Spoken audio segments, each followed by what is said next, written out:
Le 1 plus 1 égale 2 en couple, c'est le plus gros mensonge qu'on nous a raconté.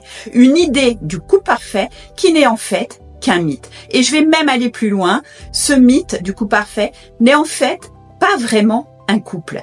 Et je vous explique pourquoi. Quand on se met en couple, chacun arrive avec sa propre histoire, des façons de voir, de faire les choses différentes, mais aussi des manières différentes de considérer les problèmes, de communiquer, de gérer les finances, etc.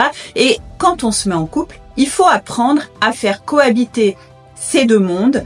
Et ce défi est encore plus grand d'ailleurs quand on construit un deuxième couple après un divorce, parce qu'on a déjà en plus pris des habitudes sur la manière d'être en couple et quelquefois pendant de très nombreuses années. Et parce que souvent, d'ailleurs, à ce moment-là, on sait du coup ce qu'on ne veut plus, mais on se pose rarement la question de ce qu'on veut ou qui on veut être en couple. Vous remarquerez d'ailleurs souvent que notre réflexion porte surtout sur l'autre et beaucoup moins sur nous. C'est humain, on a tous cette tendance naturelle. Revenons à nos moutons. Le piège, c'est de tomber dans le 1 plus 1 égale 2, mais vous allez me dire, c'est quoi ça ? C'est quand l'un des deux partenaires s'efface, se conforme aux attentes de l'autre, il se met finalement dans le monde de l'autre. Alors au début, ça peut sembler facile, confortable, ça peut d'ailleurs durer des années comme ça, mais à long terme, c'est une véritable bombe à retardement. Parce que le risque, c'est qu'un jour ou l'autre, la personne qui a mis de côté qui elle est, qui a mis de côté son monde, va se réveiller avec en plus possiblement la rancœur qui peut aller avec le sentiment de s'être sacrifiée. Elle va ressentir le besoin de se retrouver en fait, de retrouver qui il ou elle est. Et là souvent, si ça arrive, c'est le drame. L'autre ne comprend rien, il n'a rien vu venir. Mais on était si bien ensemble. Oui, sûrement, mais tu étais seul dans ta relation. Le 1 plus 1, c'est dangereux. Pour faire ce 2, finalement, quel un s'est collé à l'autre? C'est ça la vraie question.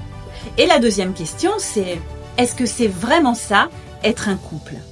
Une autre réflexion à avoir, c'est de se demander est-ce que ça m'apporte réellement quelque chose de construire un couple de cette façon? Parce que si on se confronte pas au monde de l'autre, finalement, on reste dans notre propre vision, dans notre propre façon de faire les choses, et puis l'autre suit. On a juste rajouté une personne dans notre monde. Alors l'avantage, parce qu'il y a des avantages, c'est que du coup, il n'y a pas de vague. Et de ce point de vue-là, c'est confortable. C'est une forme d'inertie confortable.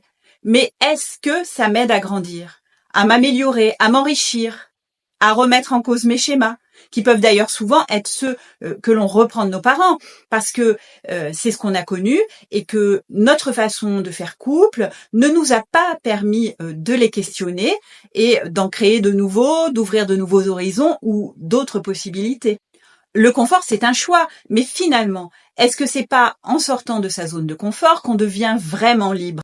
Et c'est de là justement que vient la richesse de ce qu'on peut s'apporter dans une relation. Dites-moi si vous vous reconnaissez dans un de ces 1 que je décris et si vous reconnaissez votre couple. Je vous laisse avec toutes ces réflexions et je vous propose une autre équation que le 1 plus 1 égale 2 en partie 2.